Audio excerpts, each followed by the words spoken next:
Now, what brands come to your mind when you put the words youth and exciting together?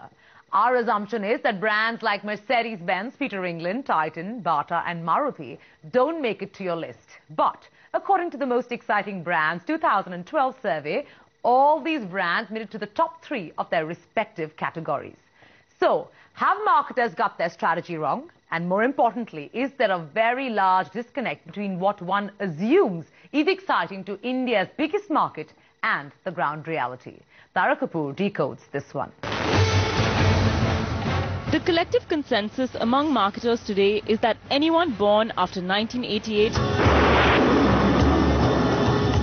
are part of an alien species and culture.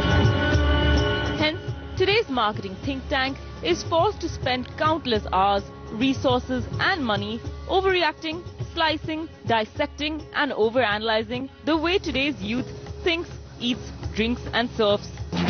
So here's a reality check. Who would have thought that an age-old middle-class Indian car Maruti is more exciting than the likes of Audi and Volkswagen?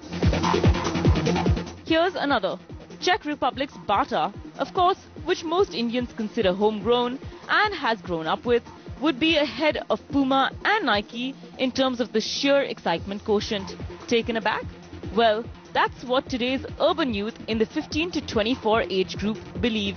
The brands which are so-called young brands essentially are the ones where the students are more familiar with. They interact a lot with these brands. There are a lot of exciting events happening in and around the brand.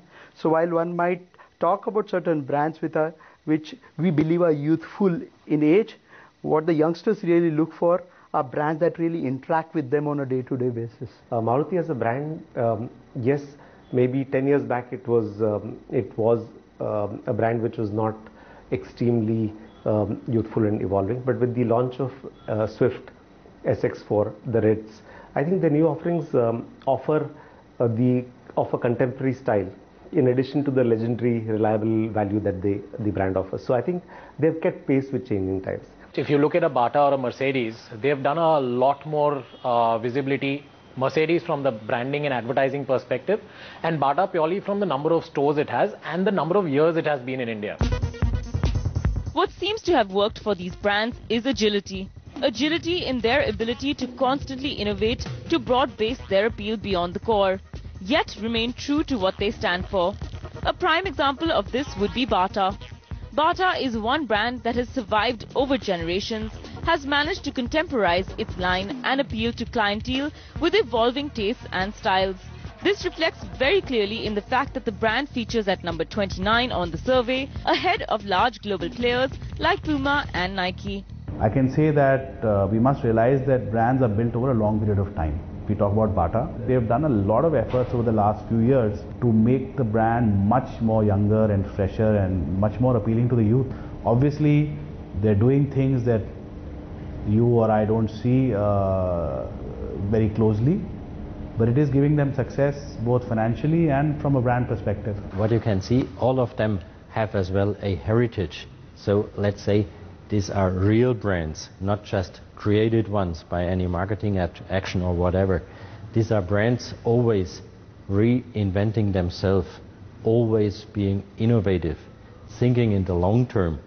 So it's not about a chronological age of a brand. While you might ask, how does familiarity with a brand make it more exciting?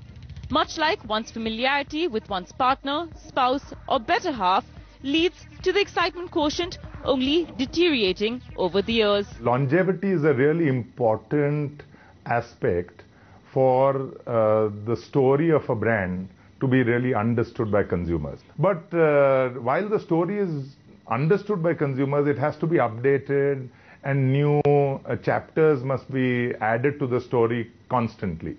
So heritage is certainly an advantage, but heritage without the excitement is perhaps not as relevant. But for brands that have an inherent disadvantage because of the lack of a legacy and possible longevity in the market, the route that needs to be taken is that of high visibility. And when we say high visibility, we do not mean just high decibel levels in terms of their campaign strategy. Cases in point, being Puma and Nike. Two brands one would never have thought would score poorly in terms of the excitement quotient among the youth.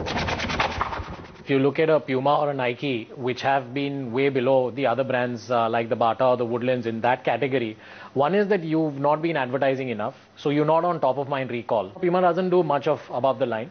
In terms of Nike, Nike has only sponsored the Indian cricket team, and after that they have not done any advertising. I think we need to be a lot more visible.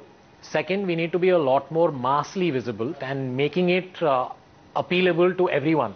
So from your price category, so when a person walks in, I need to have something which they can afford to buy in my store so that when they walk out, they have the top of mind recall. In the same vein, brands like Adidas and Reebok, which were mostly in the news for all the wrong reasons of 2012, fared rather high on the most exciting brand survey, with Adidas at number 2 and Reebok at number 8. They're controversial, they're in the news, they are very relevant to the evolving teen. They are on television day in and day out because they are on the shirts or gear of our cricketers. So, given all this, I think these are brands which are relevant to teenagers and youth and are in the public eye constantly. BlackBerry would be another example of a brand that was a new player in India, had fierce rivals, plus a perception baggage of being a predominantly business phone. And then came...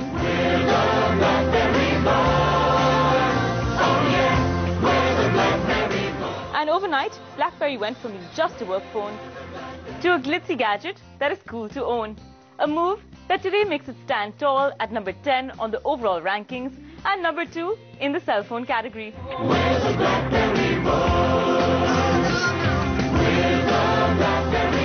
We just circled back to 2007, 2008. I think we were there. We were a very high-end aspirational brand that a lot of youngsters aspired for, but probably couldn't afford at that point.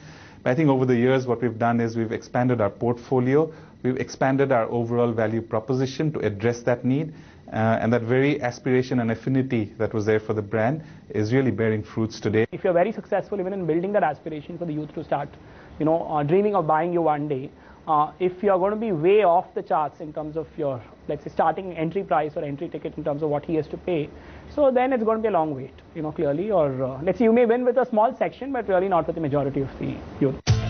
A survey conducted by industry body ASSOCHAM states brand-conscious urban teenagers belonging to the SECA group spend an average of 4,000 to 5,000 rupees a month to upgrade only their wardrobes.